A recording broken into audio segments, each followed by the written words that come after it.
Hey guys, thanks for checking in with this Sueli's channel. So we're going to be making some mac and cheese today.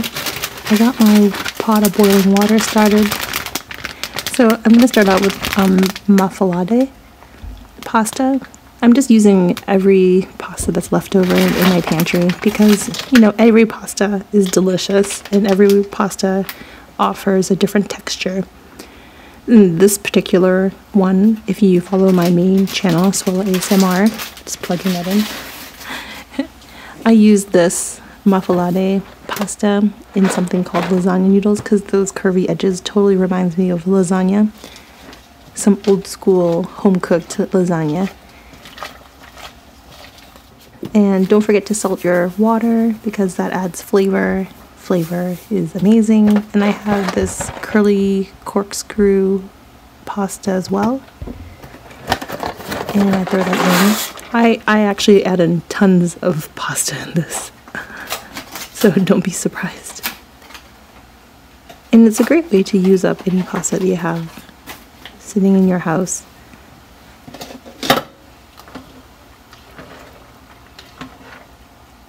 So each pasta requires a different cooking time. So the muffalade takes the longest, I think at 12 minutes it said on the package. And as the time passes, I add in the pastas that are smaller that take less time, like 4 or 5 minutes. And these are beautiful pasta. They're called radiatori. And they look like radiators. The curly parts of the radiator. This is a leftover pasta that I used in my main channel, and they're so delicious. These are the Valentine's Day pasta that I used, and it's just a little bit left. And since I'm having a party, I feel like it's okay to make big batches of food for my friends because I always tell them to take home a plate or two. And it's a great excuse because it looks fun, the pasta looks fun, everyone likes mac and cheese. And this is a very different sort of mac and cheese, obviously, because it's a little bit of everything. And the colors are beautiful. My friend makes this spicy mac and cheese, and it's something that I always look forward to at every potluck or every barbecue because she uses sambal chili. And it's this chili paste that comes from Singapore, I think, or Southeast Asia, or maybe it's Chinese. But it's like super spicy. It's not for the faint of heart. And I love that it's like an adult version of a childhood classic favorite mac and cheese. And when I feel courageous, I also make spicy mac and cheese. So I think it's to my husband's chagrin because he's not such a fan of spicy food. So here we're going to get started on the roux, which is the base for the bechamel sauce. I'm going to use a stick of butter, which is about, it is a 1/4 cup of butter. And I'm going to add a 1/4 cup of flour, so equal parts flour, equal parts butter. And we're going to cook out the flavor, the raw flavor of the flour before we add in the milk. The milk should be warm. If I had more time, I would have heated it up separately, but it just, this is what we have. I'm a busy woman here. So there's a secret to any creamy sauce. You add in like a little bit of nutmeg, and it adds a little bit of something to it. So to add extra flavor, I add a little bit of garlic powder, and that nutmeg is supposed to add something like mysterious to the cream sauce, but I've never actually detected it, like flavor-wise, but it's fine. I add it anyways, just out of habit.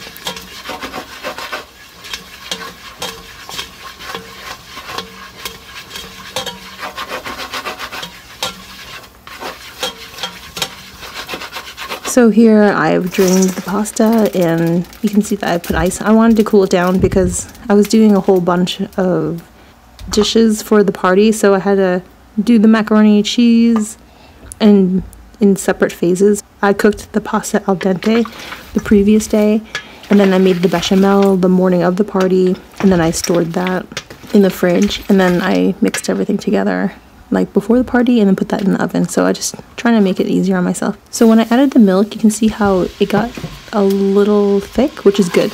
You want to see that it's thickened. So add a little bit at a time. You probably don't want to add it, like you don't want to add all the milk all at once because you don't know for sure if it will take. You want to do it slowly so that the end result is creamy. Not that I've ever tried putting all the milk in one fell whack. I'm just afraid that I'm gonna end up wasting a stick of butter. So I do it slowly. And this is a ton of milk. I think it's a gallon of whole milk by the end of it.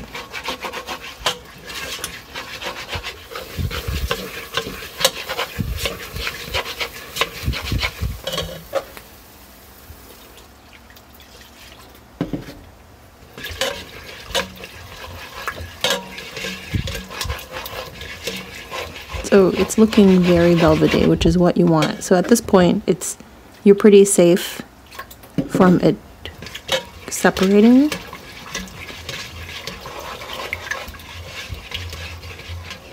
So here's the nutmeg.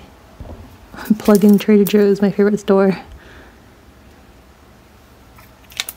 This bechamel sauce also goes really well with blanched spinach if you want to add a little bit of green veggie to your mac and cheese. Just dump in the rest of the milk and let this thicken up.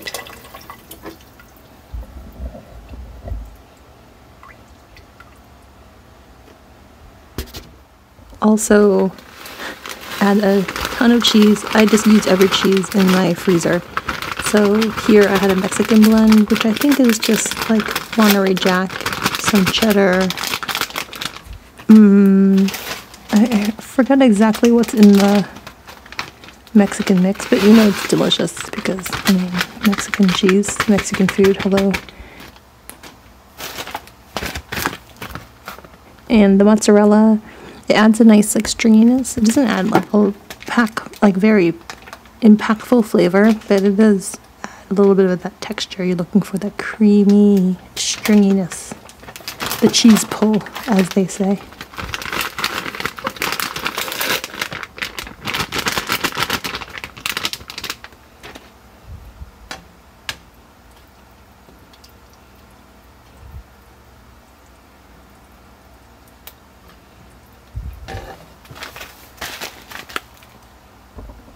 And this is Colby Jack cheese, which is definitely like a Monterey Jack blend with mozzarella and cheddar and all that good sharp cheese.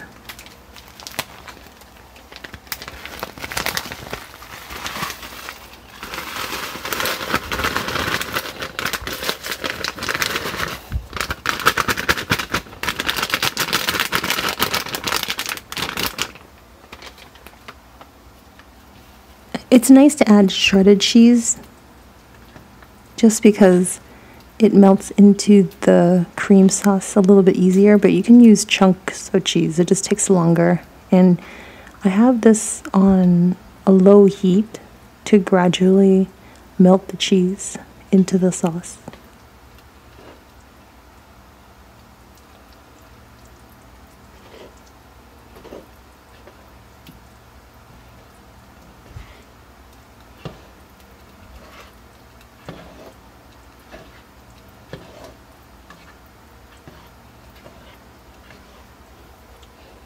Does it look so creamy? I love how it sticks to the edge of the pot. It's looking better and better by the minute.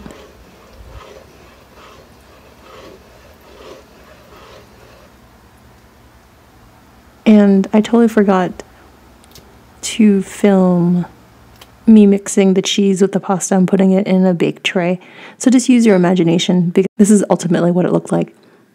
Thank you so much for tuning in. See you next time. Bye.